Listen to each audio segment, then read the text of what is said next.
Саламатсыңарбы, урматтуу кичинекей бөбөктөр.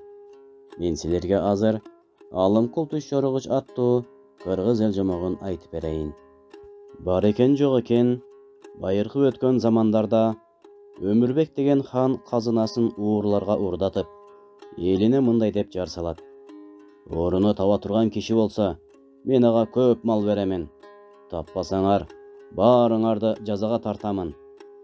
Элдин айласы кетип, хандын кыйноосунан аябай коркушуп, түш жорогуч Алымкул деген киши таап берет деген сөздү айтышат.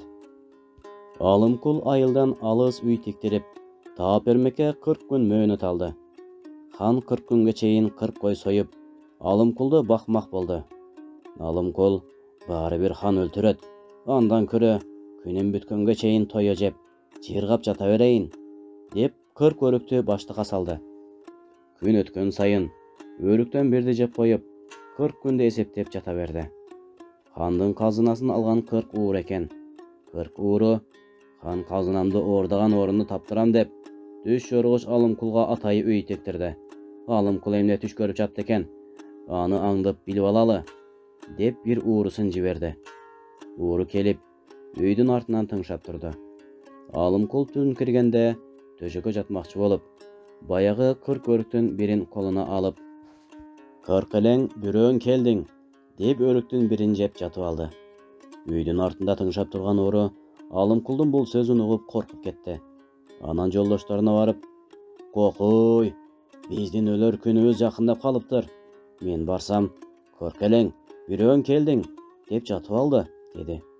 Эртеси дагы бир ууруну тыңшоого жиберишти. Алымкул, «Кыркелең, экөөң келдиң», деп экинчисин жеди. Ууру мени билип койду деп жолдошторуна барып айтты. Үчүнчү күнү алар бир чолок уурусун жөнөтүштү. Алымкул төшөккө жатмакчы болуп, өрүгүнөн бирди алса, курт жеген өрүк экен.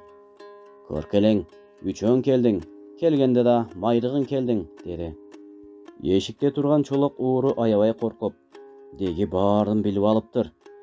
Мен качкан күндө да сөзсүз кармайт, баары бир ханга айтып өлтүртөт.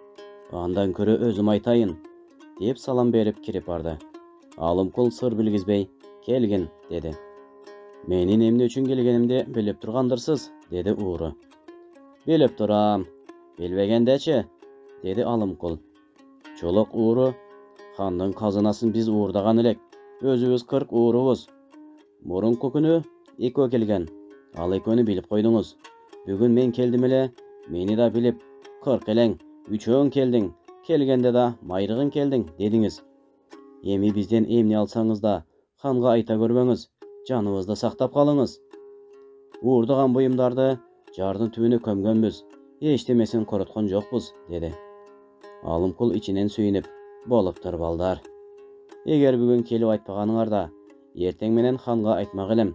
Өзүң келгениң жакшы болду. Силерди өлтүртпөй сактап калайын.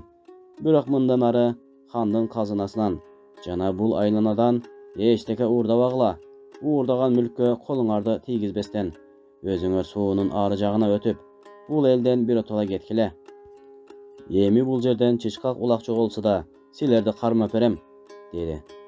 Ууру сүйүнгөн бойдон жолдошторуна барып болгон ишти айтты. Катуу корккон 40 ууру түн ката бөлөк жака качып кетишти. Алымкул уурулардын оңой табылганына сүйүндү. 40 күнгө чейин хандын 40 коюн жеп, чайын ичип жата берди. 40 күн өткөндө эрте туруп, ханга салам айтып үстүнө кирди. «Ханым, казынаңыз бүт бойдон жардын түбүндө көмүлүп жатат. Барып ачтырып алыңыз. Казынаңызды 40 ууру уурдаган экен. Алар суудан өтө качышты. Эми таба албайсыз. Бирок мындан ары бул жерден чычкак улак да уурдалбайт», деди. Хан жардын түбүнө көмүлгөн мүлктү ачтырып, кайра ташытып алды. Убадасы боюнча Алымкулга көп мал берди. Аз эле күндөн кийин жылкычылар бир бээ жок деп келишти. Хан Алымкул түш жорогучка айтты.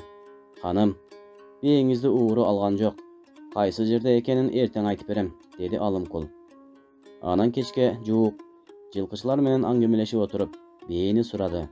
Ал бооз бээ эле. Тууй турган убактысы жетип калган. Күндүз сууга айдап түшкөндө, бар болчу. Суудан чыккандан кийин көрүнбөй калды, дешти жылкычылар. Ертесі Алымкул ханға: «Ханым, бейіңіз боз екен. Жылқыларды суға айдап барғанда жүретеле дешет. Суының бойында туып қалған шығар», деді. Хан жылқычысын суға жіберсе, бейесі суының бойында туып қалған екен. 2-3 күнден кейін хан ойланып отырып, Алымкулды сынамақшы болды. Хан bir топ чымындарды қармайын десе, чымын ұшып кетті. Екінші жолы қармайын десе, чымын дағы ұшып кетті. Üçüncü жолы қармап алып Алымкулға келді. «Алымкул, менің қолымда емне бар? Тапқыш болсаң, ұшыны тапчы», деді.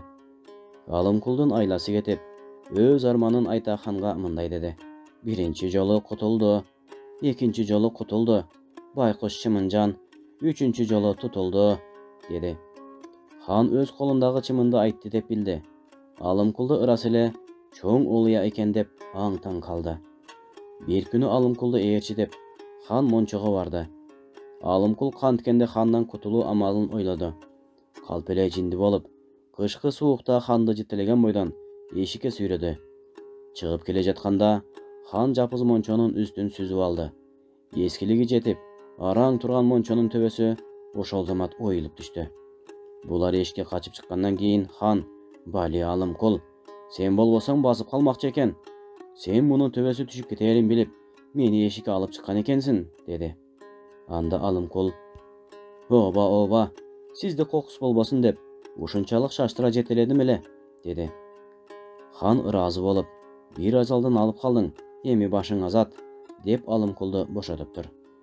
Алымкул хандан құтылған үшін аябай сүйініп, өзінше күн көріп кеткен екен. Урматтуу кичинекей бөбөктөр, ушуну менен кезектеги жомогубуз соңуна келип жетти. Уктурууну даярдаган Абдурахман Абдубалиев. Саламатта калгыла.